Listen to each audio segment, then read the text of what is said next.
America is being set alight.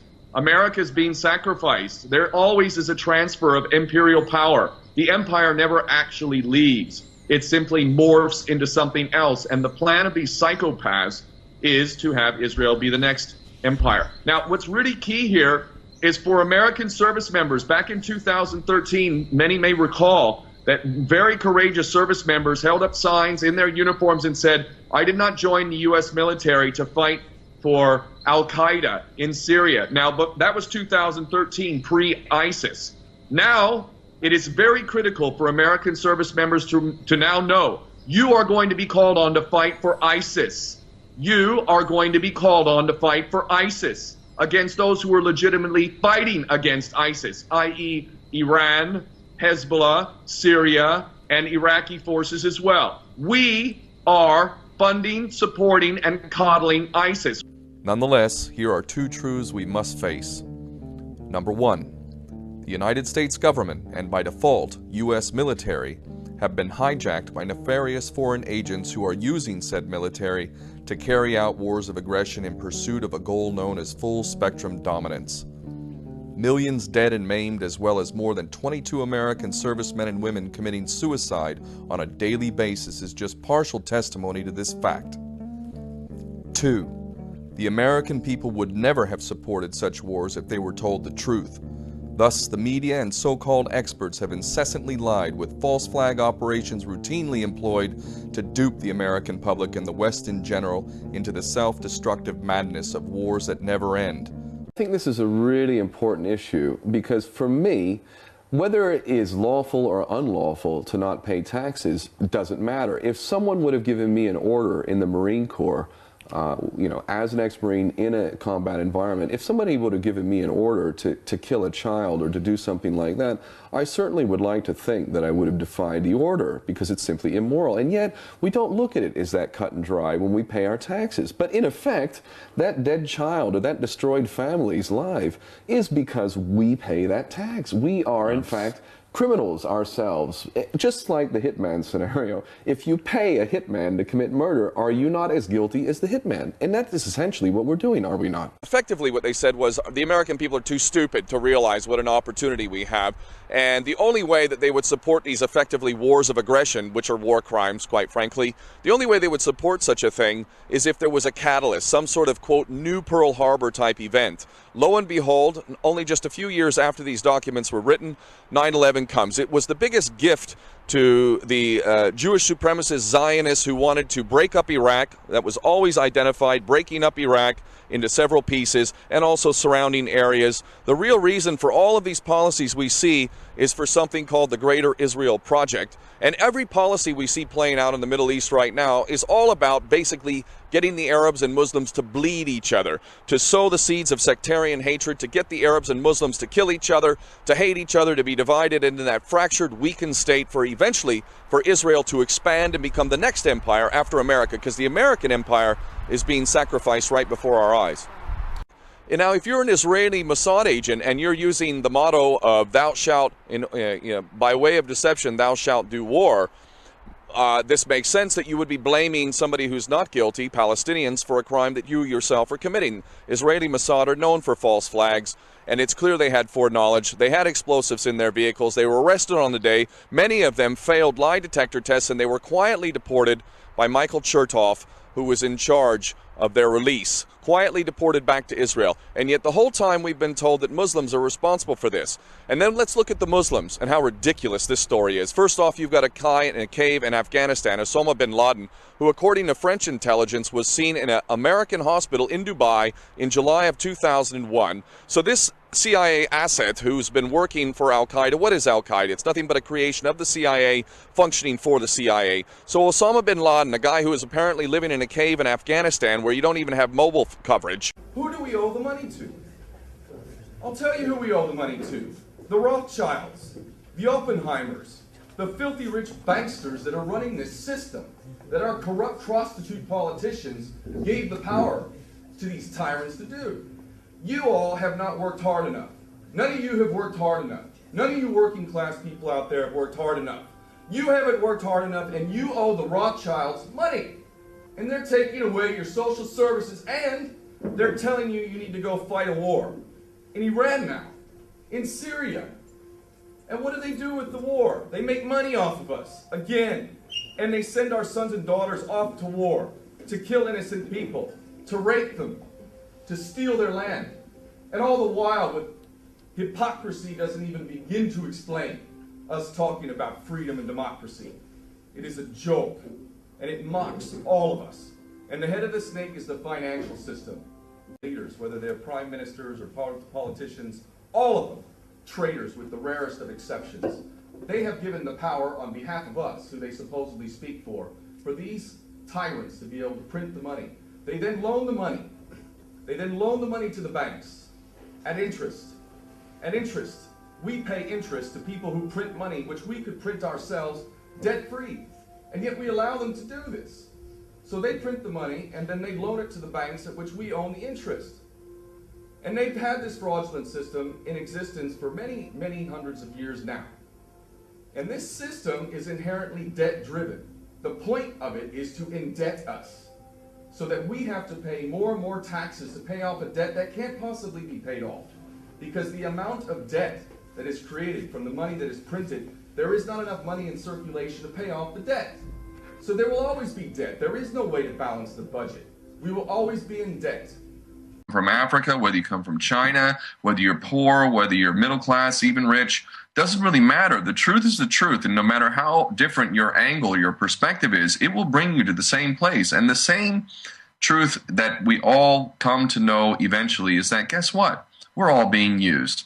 And we don't need a world like this. We don't need to be fighting for the crumbs while those who are running the world have an infinite supply of money. It's not even about the money for them. They have the money. They've got all the money, and they can dole out money to whoever they want. Whoever will work for them, they can dole that out. It's not about money. It's about power.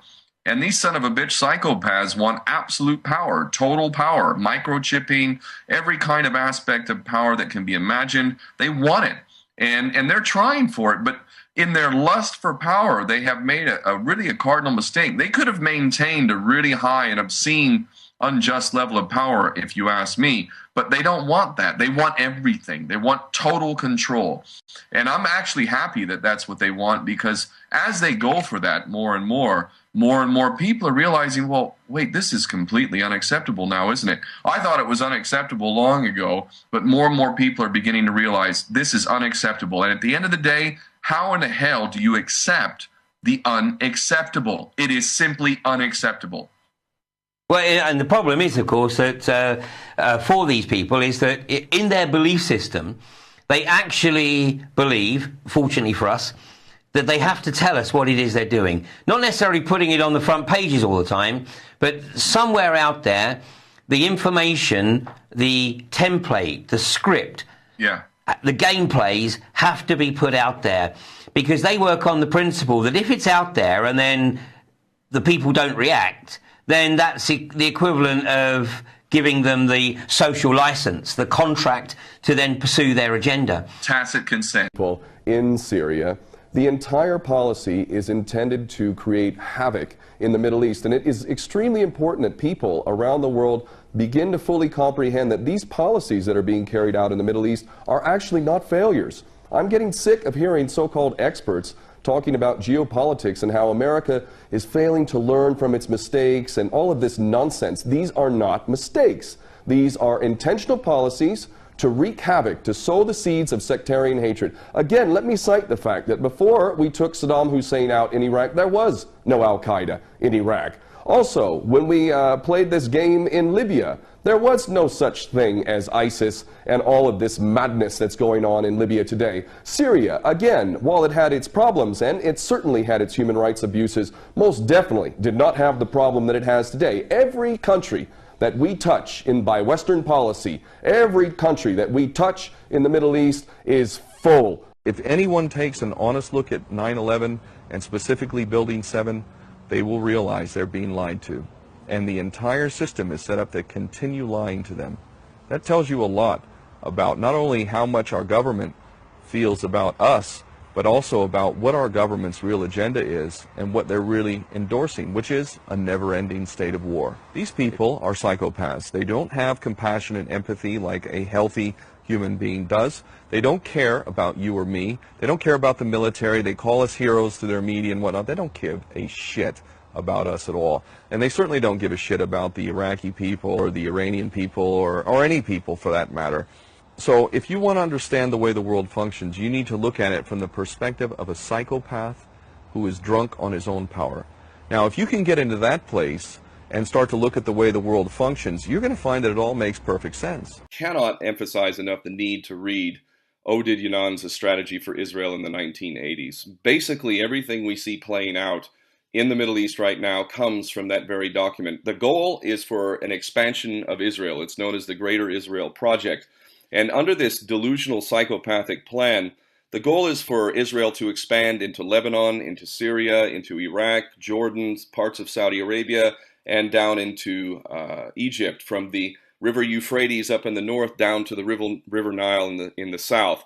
And the way to achieve this goal is effectively by destabilizing and causing fractions within society, especially along sectarian lines, to effectively balkanize the surrounding states into a weakened, fractured state where the Arabs literally, quote, bleed each other. And so the policies that have been carried out in Libya, in Syria, in Lebanon as well, also in Egypt with these revolutions and all of, when we look at the policy, we find that there are those that are cooperating in this game, and then there are those who are against it. And the ones who are against it are the ones we villainize, of course. That would be Iran, and that would be Hezbollah in Lebanon, and also the Palestinians, of course. The allies that we have to apparently move in the right direction are Israel. Okay, any honest look at Israel makes clear that it's running the United States effectively through its overall intentions and its absolute infiltration of our government. Saudi Arabia is probably our next best friend. This is the most grotesque monstrosity of a nation on the planet, and it's one of our best friends and allies. The last arms deal was worth $60 billion to Saudi Arabia. So we've got Israel and Saudi Arabia as our two best friends, and then we look at all of the completely bought and paid for puppet governments of the Gulf states, and we look to a nation like Turkey as an example, which has knowingly now at this point been running these psychopaths called ISIS. Bastards who are running the fucking world, trying to run us directly into a third world war. Why? They need a fucking third world war, badly. Because the minority of us, the conscious human beings who are becoming more aware, we are going to infect the rest of humanity with a new reality. One not based on a bunch of fucking bullshit lies, where nothing but prostitutes are put up in public positions of trust, and they defy that trust left, right, and center. The whole fucking system is run by a tyrannical fucking top-level group of fucking psychopaths who have an infinite supply of money. This is the world we live in, literally. Literally, there is a tiny group of individuals who have an infinite supply of money through the control of the central banking bullshit fucking fraud system, which is an act of treason that any government who participated and perpetuated, act of fucking treason. So, in the United States, 1913, the whole fucking lot of them, except for those who voted against the Federal Reserve Act, they know this is serious. It's not a joke. You know, this game of subversion from inside, they use so many different methods. They control Hollywood completely. Fucking nasty. There's some beautiful movies, I have to say. There's some beautiful, with really poignant, beautiful moments in them. But the overall effect of Hollywood is horrendous. Horrendous. An active campaign to basically destroy society through the fabric of society, which is the family. To really just diminish and demoralize and cheapen any kind of love and real genuine commitment to our fellow human beings and to our partners and to our children. They're not human in the sense that we would consider a normal, healthy human being to be. And I defy anyone who says that human beings are inherently selfish and greedy. That's not true. That's a lie. That's an absolute lie, and it's one of the ones meant to foster this cynical point of view that says that we're always going to be like this because there's always going to be people who gravitate to power and so on and so forth, and those people are inherently corrupt. That's not true either. It's not true at all. Actually, it's not that power corrupts, it's that the corrupt seek power, as a good friend of mine said. People of virtue and integrity don't seek power. They naturally will gravitate towards that because people will respect them, and their power will grow from the respect they gain from the people around them. But in this world, which is completely upside down, people like that are subdued, they're punished, they're tortured, they're killed, they're imprisoned. So being an honorable person in this world means invariably that you will be attacked. If you don't understand that principle, then boy, are you in for a shock once you start doing things that are really honorable and getting results. You know, the real people who are actually doing real honorable stuff, usually you won't even hear of them, and they don't get rewarded. The ones who have no morals, those are the ones who get rewarded. That's the world we've lived in, and it all comes back to the financial system. These individuals have an infinite supply of money. They've bought everything and everyone. The world we live in is a reflection of that reality. Take that power away. By the way, I didn't get to the last historical figure who was like high up and, you know, who actually did something. That'd be John F. Kennedy. That was the last president who actually had some integrity. Even though he was a servant to the rich most of his life, you know, that something happened to him. I'm sure it was the Cuban Missile Crisis. He realized by following the dictates of these bastards, he brought us to the brink of the end of the world, and that was too much for him.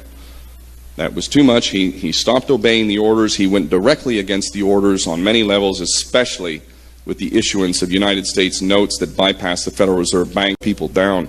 We live in a world that has rewarded immoral, psychopathic, sociopathic behavior for millennia.